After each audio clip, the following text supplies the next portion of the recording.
This is a Pop-It game I made. I drew a little Pop-It thing, and then I downloaded it to use on Scratch. When you click it, it pops. It's pretty fun, and when you hit the spacebar, color changes,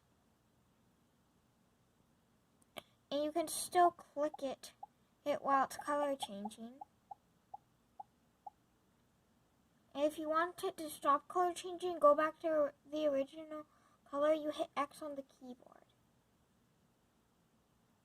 It's a fun game that I made. It just expands and plays the sound pop when you click it and color changes. That's pretty much it, but it's still fun.